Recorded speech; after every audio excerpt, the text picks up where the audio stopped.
வணக்கம். நம்ம சேனலுக்கு தொடர்ந்து ஆதரவளித்து கொண்டு இருக்கும் நல்ல உள்ளங்களுக்கு நன்றி. நிறைய அண்மை தகவலை தந்துட்டுருக்கோம். சப்ஸ்கிரைப் பண்ணி பார்த்து கொஞ்சம் ஊக்கம் கொடுங்க.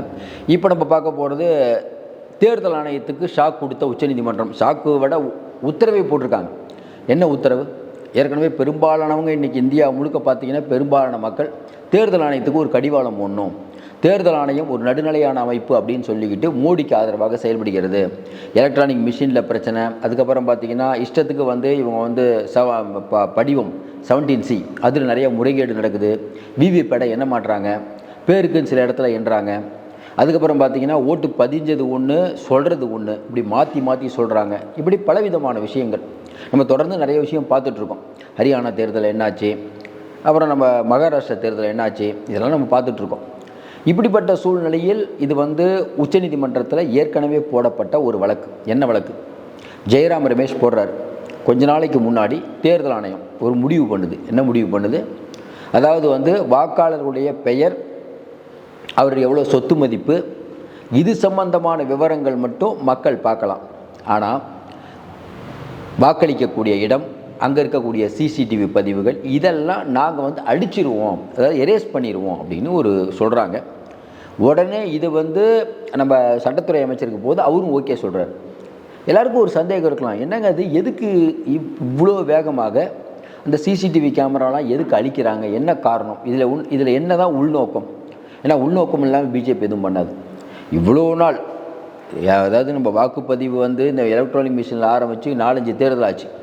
இப்போ திடீர்னு தேர்தல் ஆணையம் ஏன் இந்த மாதிரி ஒரு நடைமுறையை பயன்படுத்துகிறாங்க? ஏற்கனவே முன்னாள் தேர்தல் ஆணையர் குரோசி சொன்ன மாதிரி பொதுமக்களுக்கு ஒரு சந்தேகம் வந்துருச்சுன்னா விளக்கிடுவாங்க, அதாங்க எங்கள் கடமை அப்படிங்கிறார். அது கரெக்ட். ஆனால் இன்றைக்கி இருக்கக்கூடிய தேர்தல் ஆணையம் இந்த தரவுகளை ஏன் எரேஸ் பண்ணுது அப்படி சொல்லிட்டு இருக்கும்போது அந்த வழக்கு இன்றைக்கி வருது. அதாவது சஞ்சீவ் கண்ணா அவர்கள் தலைமையிலான பெஞ்சு, உங்களுக்கு தெரியும் சஞ்சீவ் கண்ணா தான் இன்றைக்கி உச்சநீதிமன்றத்தில் சுப்ரீமோ அவர் தலைமையில் வருது. அவர் என்ன சொல்கிறாரு, இந்த விஷயத்தை பொறுத்த வரைக்கும் 3 வாரத்துக்குள்ளே பிரமாண பத்திரம் தாக்கல் பண்ணணும் அப்படின்னு சொல்லிட்டு அதை எரேஸ் பண்ணக்கூடாதுன்னு உத்தரவு போட்டிருக்கார். 3 வாரத்தில் இப்போ தாக்கல் பண்ணணும். என்னென்னா அது இன்னொன்று சொல்கிறார், ஒரு வாக்குச்சாவடியில் அதிகபட்ச வாக்காளர்களின் எண்ணிக்கை 1200 1500 உயர்த்திய இந்திய தேர்தல் ஆணையத்தின் தகவல் தொடர்புகளை எதிர்த்து பொதுநல வழக்குகள் தாக்கல் செய்யப்பட்டது, அதையும் நாங்கள் நிறுத்தி வைக்கிறோன்ட்டாங்க. இப்போ திடீர்னு பிரச்சனை என்ன? ஏற்கனவே இந்த சிசிடிவி ஃபுட்டேஜுக்கு ஒரு கடிவாளம் போட்டாச்சு. அதற்கப்புறம் பார்த்திங்கன்னா ரெண்டாவது விஷயம், ஒரு பூத்தில் 1200 1500 ஆக்குறாங்க. என்னென்னா இன்றைக்கி இருக்கக்கூடிய சூழ்நிலையில் அதாவது 2011 மக்கள் தொகை கணக்கெடுப்பு இல்லை, வாக்காளர்களின் எண்ணிக்கை 1500 1200 1600 மாற்றுறாங்க. யார் மாற்றுறா? இப்போ பிஜேபி மாற்றுது. ஏன் அப்படின்னா ஒரு வாக்காளர் வாக்களிக்கிறதுக்கு 60 to 90 வினாடிகள் ஆகும் அப்படின்னு சொல்கிறாங்க. அப்போ 11 மணி நேரம் நமக்கு வாக்களிக்கிற டைம். அப்போ பார்த்தீங்கன்னா ஒரு வாக்குச்சாவடிக்கு 495 to 660 பேர் தான் வாக்களிக்க முடியும். அதாவது சராசரியாக ஒரு 66%, 100% 66% தான். சுமார் 650 வாக்காளர்கள் தான் வாக்களிக்க முடியும். அப்படிங்கும்போது ஏன் இப்போ இந்த நடைமுறை கொண்டு வரீங்க? இப்போ தேர்தல் ஆணையம் என்ன சொல்லுதுன்னா, ஒரு பூத்தில் 1200 இருக்கிற எண்ணிக்கையை 1500 உயர்த்துறோம் அப்படிங்கிறாங்க. இன்னும் குறிப்பாக சொல்லணுன்னா 2016 அந்த வருஷம் தேர்தல் ஆணையம் ஒரு உத்தரவு போடுது. என்ன உத்தரவு? ஒரு அதாவது கிராமப்புறத்தில் 1200, நகர்ப்புறத்தில் 1400 இருக்கணும். இப்போ மீண்டும் அதிகரிக்கப்படுவதால் ஓட்டுரிமை பாதிக்கப்படுகிறது. இப்போ என்னென்னாங்க, இது ஏன் கொண்டு வராங்கன்னா, சிம்பிளாக புரிஞ்சுக்கணுன்னா, ஒரு ஏரியாவில் இஸ்லாமியர்கள் அதிகமாக இருக்காங்க அப்படின்னு வச்சுக்கோங்களேன். இவங்க என்ன பண்ணுறதுன்னா, அந்த ஏரியாவில் மக்கள் நிறைய தேர்தல், அதாவது 1200 1500 ஆகிறது. அப்போ ஏற்கனவே கூட்டம் தள்ளு முள்ளு, உங்களுக்கு தெரியும், காலையிலே போய் நின்றுவாங்க, எல்லா கட்சிக்காரும் நின்றுவாங்க, அது முடிஞ்சோன்னா மக்கள் போய் வாக்களிப்பாங்க. அப்போ அந்த கூட்டத்தை காரணம் காட்டி அவங்கள தள்ளி விடுறது, இப்படி சில கோல்மால் வேலைகளை பண்ணுவதற்கு பிஜேபி முயற்சிக்குது. இல்லைனா எதுக்கு திடீர்னு 1200 1500 மாற்ற வேண்டிய அவசியம்னு உச்சநீதிமன்றம் கேட்டுக்குது. இதையும் தாண்டி ரொம்ப முக்கியமான விஷயம், உச்சநீதிமன்றத்தில் ஒரு இண்டிபெண்டன்ட் அமைப்பு, அதாவது தேர்தல் ஆணையம் ஒரு இண்டிபெண்டன்ட் பாடி. இந்த இண்டிபெண்டன்ட் பாடியில் உச்சநீதிமன்றம் தலையிடாது. ஏற்கனவே போன தடவை பார்த்தீங்கன்னா சந்திரசூட் அவர்கள் இருக்கும்போது காங்கிரஸ் கேஸ் போடுது, இந்த மாதிரி மாற்றி மாற்றி இவங்க தகவலை சொல்கிறாங்க, அது கரெக்டாக சொல்லுங்கன்னு. அப்போ சந்திரசூட் அவர்கள் தலைமையிலான அமர்வு என்ன சொன்னிச்சுன்னா, இல்லை தேர்தல் நடத்தை முறைகள் விதிமுறைகள் அமலுக்கு வந்துருச்சு, இப்போ நாங்கள் எதுவும் தலையிட மாட்டோம்னா. அப்போவே வெகுஜன மக்களுக்கு ஒரு ஒரு ஏமாற்றம் தான். என்னங்க அது, தேர்தல் ஆணையம் அப்படிங்கிறது 370 சட்டப்பிரிவு, அதுக்கு நீங்கள் கேஸ் போட்டால் எடுத்துக்கிறீங்க. இப்போ வக்பு வாரியத்துக்கு கேஸ் போட்டால் எடுத்துக்கிறீங்க. அப்போ இண்டிபெண்ட் அமைப்பு அப்படின்னு ஒன்று எந்த முடிவு வேணால் எடுக்கலாம் அப்படிங்கிறது சரியான அணுகுமுறை. சரி, இண்டிபெண்ட்டான தேர்தல் ஆணையம் இருக்குது, அவங்க இந்த சமூக மக்கள் வாக்களிக்கக்கூடாது அப்படின்னு சொல்லி ஒரு உத்தரவு போட்டால் அது எப்படி உச்சநீதிமன்றம் ஏற்றுக்குமா? ஏன்னா இண்டிபெண்ட் அமைப்பு எது செய்தாலும் அப்படிங்கிறீங்க, அது சரியாக வராது. ஜனநாயகத்தில் சட்டப்பூர்வமாக என்னென்ன வழிமுறைகள் கொடுத்திருக்கிறார்களோ அதை மீறி யாராவது செயல்படும் போது வழக்குக்கு போகலாம். இப்போ ஒரு சாதாரண ஒரு தொழிலாளி ஒரு கம்பெனியில் இருக்கார், கம்பெனி லா பிரகாரம் நீதிமன்றத்தில் போய் வழக்கு போட்டால் வேலை போயிடும். அதுக்காக நீதிமன்றத்தில் வழக்கு போட்ட உடனே அவருக்கு வேலை தூக்கிட்டாங்கன்னு வச்சுக்கோங்களேன், அதை எடுத்து வழக்கு போடலாம். அவர் பாருங்கள், இவரால் எனக்கு ஒரு பாதிப்பு ஏற்பட்டது, அதனால் நீதிமன்றம் வந்தேன், நீதிமன்றம் வந்தேங்கிற ஒரே காரணத்துக்காக எனக்கு சலுகைகள் மறுக்கப்படுகிறது அப்படின்னா உயர் நீதிமன்றம் உச்ச நீதிமன்றம் தலையிடும். அதனால் இது தேர்தல் ஆணையத்துக்கு நல்லதில்லை. இன்றைக்கி கொடுத்த தீர்ப்பு ரொம்ப அருமையான தீர்ப்பு, அதுவும் சீஃப் ஜஸ்டிஸ் தலைமையிலான அமர்வு கொடுத்துருக்குது. நம்ம நாளைக்கு தான் பேசலான்றதும் சரி, இது ரொம்ப முக்கியமான விஷயம், தேர்தல் ஆணைய விஷயம். இப்போ இதனால் என்ன நடக்கும், தேர்தல் ஆணையத்துக்கு ஒரு பயம் வரும். உங்களுக்கு தெரியும், 2-3 வாரத்துக்குள்ளே இந்த தரவெல்லாம் கேட்குறாங்க. 3 வாரம் அப்படின்னா இது எலெக்ஷன் வந்துருச்சு, எதே நம்ம டெல்லி எலெக்ஷன் வந்துருச்சு, அது வேறு இப்போ பிஜேபிக்கு பதப்பதப்பு. அதையும் தாண்டி பீகார் எலெக்ஷன் வரப்போது 8 மாதத்தில். இங்கெல்லாம் நீங்கள் ஃபுட்டேஜை சேமித்து வைக்கணும். ஃபுட்டேஜை சேமித்து வைக்கிறதுல இவங்க இவ்வளோ தயக்கம் காட்டுறதை வச்சு தெரியுது, ஏதோ ஒன்று மறைக்க ட்ரை பண்ணுறாங்கன்னு தெரியுது. இவங்க சொல்கிறாங்கல்ல, சார் இது உள்ள இவிஎம் போகும்போது நல்லா இருக்குது சார், காலையில் போகும்போதும் 90% பேட்ரி, வெளியில் வரும்போதும் கம்மியான பேட்ரி, ஆனால் வாக்கு எண்ணிக்கையில் போகும்போது மறுபடியும் 90% பேட்ரி எப்படி வருது அப்படின்னு கேட்குறாங்கல்ல. அப்போ இதெல்லாம் இன்றைக்கி சிசிடிவி ஃபுட்டேஜில் வந்துடும் நினைக்கிறோம். அதனால தான் இவ்வளோ பதறாங்க.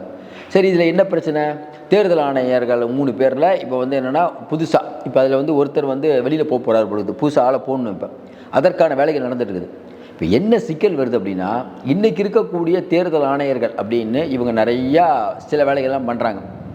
இப்போ அவர்களுக்கு ஒரு அச்சம் வரும், ஏன்னா உச்சநீதிமன்றம் நேரடியாக வருது. இதே மாதிரி தான் சண்டிகரில் அந்த தேர்தல் நடத்தக்கூடிய அதிகாரி அந்த மாற்றி ஓட்டு போட்டு பெரிய பிரச்சனையாகி அவருக்கு கடுமையான பனிஷ்மெண்ட் தந்தது ஞாபகம் இருக்கும். இப்போல்லாம் என்னென்னா துறை ரீதியான நடவடிக்கை அப்படி போயிடுது நீதிமன்றம் எவ்வளோ நாள் பொறுமையாக இருக்கும்? இப்போ நீதிமன்றத்துக்கு தெரியாதா? இப்போ சஞ்சீவ் கண்ணா அவர்களுக்கு தெரியாதா இது எதனால் நடக்குது?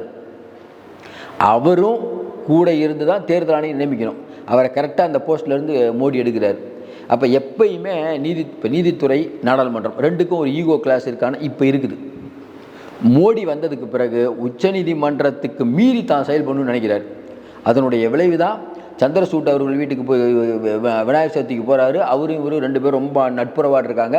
ஆனால் நாங்கள் நியாயமாக இருப்பேன் சந்திரசூட் சொல்கிறார். இது எந்த விதத்தில் மக்கள் ஏற்றுக்குவாங்க? ராமர் கோயில் இடிக்கிற பிரச்சனையில் வரும்போது நான் கடவுள்கிட்ட கேட்டு தீர்ப்பு சொல்கிறேன்னு சொல்கிறாரு. இதெல்லாம் எப்படி சாத்தியம்? சட்டத்தின் ஆட்சி நடக்குதா, கடவுளின் ஆட்சி நடக்குதா? இன்றைக்கி இருக்கக்கூடிய நாட்டில் கடவுள் ஆட்சினா ஏன் மோடி ஆட்சி தான். ஆனால் அவரே சொல்கிறார் அவரே கடவுள் அப்படின்ட்டு. இது எங்கே போய் முடிய போகுது? இன்றைக்கி தேர்தல் ஆணையம் அப்படிங்கிறது மனிதனுடைய கடைசி கட்ட நம்பிக்கை, வாக்கு. அந்த வாக்குக்கும் இன்றைக்கி வாக்காளருக்கு ஓட்டுக்கு காசு கொடுக்குறாங்க. சரி, காசாவது கொடுத்துட்டு போங்க, ஆனால் மிஷினை மாற்றுறது, உள்ள ஏகப்பட்ட வேலைகள் பண்ணுறது, இதுதானே பிரச்சனை. சாமானிய மக்கள் சந்தேகப்படுறானே, ஏதோ ஒரு பிரச்சனை இருக்குதுங்க.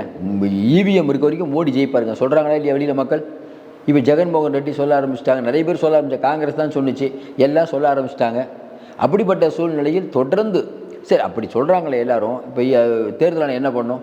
ஏற்கனவே இருக்கக்கூடிய நடைமுறைகளை கைப்பற்ற வேண்டியதானே. அது எதுக்கு இப்போ சிசிடிவி ஃபுட்டேஜ் என்ன இவ்வளோ அவசரம்? சிசிடிவி ஃபுட்டேஜ் எடுக்கணும் ஏன்னா அவசரம்?